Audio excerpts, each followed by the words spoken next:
అయితే ఈ టాస్క్‌లో భాగంగా ఈరోజు కన్ఫెషన్ రూమ్‌లో ఒక సెట్ వేసి, ఆ సెట్‌లోకి 'బిగ్ బాస్' ఇంట్లో సినిమా వేసి పాజ్ వచ్చిన ప్రతిసారి 'బిగ్ బాస్' ఇంట్లో ఉన్న జలజ అంటే దయ్యం రూపంలో ఉన్న జలజ ఎవరి పేరైతే చెప్తే వాళ్ళు కన్ఫెషన్ రూమ్‌కి వెళ్లి ఒక స్పూన్ తీసుకురావాలి అని 'బిగ్ బాస్' ఒక టాస్క్ ఇచ్చారు. అయితే ఈ టాస్క్‌లో భాగంగా ముందుగా అరియానాని పంపించారు. సో, అరియానా, అవినాష్ ఇద్దరిని పంపించి హిలేరియస్‌గా నవ్వించారు అని చెప్పాలి. అయితే మొత్తానికి ఈ రోజు ఎపిసోడ్‌కి హైలైట్‌గా నిలిచింది సోహెల్, అఖిల్ అని చెప్పొచ్చు.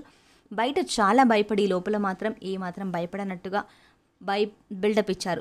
లోపల చాలా భయపడి బయట మాత్రం ఏమీ భయపడినట్టుగా బిల్డప్ ఇవ్వడం షోకే హైలైట్‌గా నిలిచింది అని చెప్పొచ్చు. అయితే ఇక రేపటి ఎపిసోడ్‌లో మనకు అభిజిత్ అలాగే హారిక వెళ్ళబోతున్నారు కన్ఫెషన్ రూమ్‌కి. సో, వీళ్ళిద్దరూ వెళ్ళడంతో ఎంతగా ఫన్ ఉంటుందో మనం చెప్పలేకపోవచ్చు. ఎందుకంటే హారిక అలాగే అభిజిత్ ఇద్దరు కాస్తంత మెచ్యూర్ పర్సన్స్ కాబట్టి చూడ్డానికి అంతగా హిలేరియస్‌గా ఉండకపోవచ్చు. సో, ఎంతైనా ఈరోజు సోహెల్ అలాగే అఖిల్ అందించినంత ఎంటర్టైన్మెంట్ అయితే రేపు ఉండకపోవచ్చు అనేది వస్తోంది. కానీ అభిజిత్ మాత్రం ఖచ్చితంగా రేపు వెళ్ళడంతో ఎంటర్టైన్మెంట్ కాస్తంత ఉంటుంది అని కూడా ప్రేక్షకులు అభిప్రాయపడుతున్నారు. మరి చూడాల్సింది రేపు అభిజిత్ అలాగే హారిక ఆ కన్ఫెషన్ రూమ్‌లోకి వెళ్ళి ఎంతగా భయపడతారో. ముఖ్యంగా హారిక అయితే చాలా భయపడుతుంది. సో, రేపటి ఎపిసోడ్‌లో కూడా మనకు ఇది కంటిన్యూ అవ్వడంతో ఇంకాస్త బిగ్ బాస్ నవ్వించడానికి ట్రై చేస్తున్నాడు. సో, ఇక్కడ సోహెల్ అయితే ఈరోజు హైలైట్ అని చెప్పొచ్చు.